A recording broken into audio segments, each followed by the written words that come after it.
हमारे पापा जब छोटे थे ना, तो वो एक बार बाघ के शिकार पे गए थे। तो बताते हैं आपको किस्सा क्या है कि पापा यही कोई तीसरी चौथी क्लास में पढ़ते होंगे।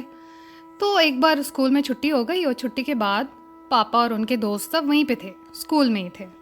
और वही आपस में सब बतिया रहे थे, फुटबॉल मैच के बारे में, तो बगदाद का चोर फिल्म के बारे में, तो आइसक्रीम के बारे में, तो कौन कौन सी फिल्म देखेगा, तो कौन गर्मियों की छुट्टियों में कहाँ जाएगा। ये सब के सब आपस में बातचीत कर रहे थे। और ये हमारे पापा जो है ना, उस समय एकदम बहुत ही गंभीर एक किताब पढ़ रहे थे। किताब का नाम तो याद नहीं है अभी, लेकिन ना वो कोई साहसी कारनामों के ऊपर थी। तो जैसे ही इन सारे बच्चों ने बातचीत बंद की कि पापा ने सर ऊपर उठाया और कहा, यार ये बाघ के शिकार पे जाना कितना मजेदार रहेगा ना। तो सबको ही हंसने लगा, लेकिन पापा का एक दोस्त था, मीशा मीशा गोरबुनोव। तो मीशा ना वो चिल्लाकर बोला, अरे यार मुझे भी अपने साथ ले चलना ना। अब मीशा ने कह दिया तो सारे लड़के पीछे से कहने लगे, मुझे भी मुझे भी। तो इस पे एक लड़के ने कहा, अच्छा छोड़ो यार, सब चलते हैं, ये तय हो गया, सब चलेंगे। तो हर किसी को ये बात बहुत पसंद आई कि हाँ, सारे के सारे लड़के जाएंगे वहां पे अब बाघ के शिकार पे। हाँ, आइडिया तो पसंद आ गया सबको। तो इस पे मीशा ने पूछा, लेकिन यार बाघ का शिकार कैसे किया जाता है। तो हमारे जो नन्हे पापा थे उस समय, वो बोले मुस्कुरा के, अरे ये तो बहुत आसान है, सुनो क्या होता है। होता क्या है कि सबसे पहले तो हाथी पे सवार हो जाता है शिकारी, और उसके बाद ना फिर वो जंगल में जाता है। जंगल में अंदर जाता है, अंदर जाता है, अंदर जाता है, एकदम अंदर अंदर अंदर अंदर अंदर अंदर चलते चला जाता है। बंदर भी है, केला भी है, और ये भी है और वो भी है। सबको देखते देखते देखते देखते एकदम अंदर चला गया। अंदर में छुपा होता है बाघ। और बाघ ना अचानक से एक बार उछल के बाहर आ जाता है, और जैसे वो उछलता है ना, हाथी पे हमला करता है ना, बस ये हाथी भी उसको अपनी सूंड में ऐसे यूं लपेटता है, धोबी पछाड़ मार के जो पटकनियां देके उसको गिराता है। उसके बाद जो शिकारी होता है ना, बस उसका शिकारी उसको मार देता है। देखो देखो इस किताब में दिखाया गया है। तो सारे के सारे लड़के जो थे वो तो देखते रहे आंख गड़ाए। और ये जो मीशा है, वो मीशा कहता है, चल यार हम लोग भी चलते हैं जरा बाघ के शिकार पे।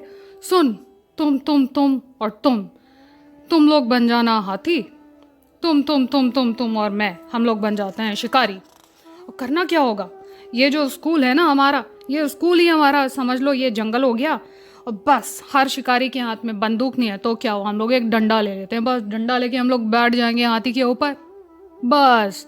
और बैठ गए वो सारे के सारे, जितने शिकारी बने थे वो बैठ गए हाथियों के ऊपर। हमेशा उसके बाद चिल्लाया, शिकारियों देखो, वो रहा वहां बीच में बाघ, हमला। और ये चलने लगे। लेकिन हमारे पापा जो हैं, पापा ने कहा, अरे वो बाघ नहीं है ना, वो बिल्ली का बच्चा है। इस पे मीशा ने तो डांट दिया, चुप, तुम्हें कुछ पता भी है, बात क्या करते हो, शिकारियों हमला। पापा तो शिकारी बने थे, तो अपने हाथी पे बैठे बैठे उन्होंने बिल्ली के धारीदार बच्चे को अचरज के साथ हाथियों और शिकारियों की तरफ देखते देखा। वो तो ऐसा हक्का बक्का भौचक्का हो गया था कि उसने तो वहां भागने की कोशिश भी नहीं की, वो तो वहीं का वहीं जमा रह गया। और इधर ये सब के सब जो शिकारी बने थे, किसी ने डंडा फेंका, किसी ने पत्थर फेंका। और इससे पहले कि वो बिल्ली के बच्चे को समझ में आए और वो वहां से भागे, एक डंडा तो बेचारे के कान पे लगा और वो वहीं पे म्याऊं उसने की और वो गिर गया। उसकी टांगों में एक जोर से झटका आया और बस वो वहीं निढाल होके गिर गया। और ये जो मीशा था ना, वो जोर से चिल्लाया, ये मार दिया हमने बाघ को। लेकिन तभी एक लड़का आया और वो बोला, अरे यार ये तो मर गया। सारे के सारे शिकारी और हाथी बने बच्चे लपके वहां पे उसको देखने के लिए। ये जो बिल्ली का बच्चा था ना, बिल्कुल एकदम गेंद की तरह, धारीदार गेंद की तरह पड़ा हुआ था वहां पे, एकदम चुपचाप। और ये हमारे पापा, उनको अचानक से समझ में आया कि ये जो बिल्ली का बच्चा अभी जिंदा था, अभी अभी जिंदा था और अभी वो मर गया। मतलब वो कभी दौड़ नहीं पाएगा, अब उछलेगा नहीं, वो दूसरे बिल्लियों की तरह म्याऊं नहीं करेगा, और वो कभी भी बड़ा नहीं हो पाएगा, वो कभी चूहे नहीं पकड़ पाएगा। सब खत्म हो गया था। शायद वो बाघ के शिकार का खेल खेलना ही नहीं चाहता था, लेकिन किसी ने उससे पूछा भी तो नहीं। सारे के सारे लड़के, वो मरे हुए बच्चे, वो बिल्ली के बच्चे के पास खामोश खड़े थे। मीशा भी वहीं पे चुपचाप खड़ा था। और इतने में ना एक लड़की आई जिसके बालों में फूल लगा हुआ था, और वो चिल्लाती हुई आई, हाय, मेरे नन्हे से बच्चे को मार दिया तुम लोगों ने। और उसने बिल्ली के बच्चे को अपने सीने से चिपकाया और घर की ओर ले गई। सारे बच्चे भी चले गए। वो इतने शर्मिंदा थे, इतने शर्मिंदा थे कि एक दूसरे की तरफ देख भी नहीं पा रहे थे।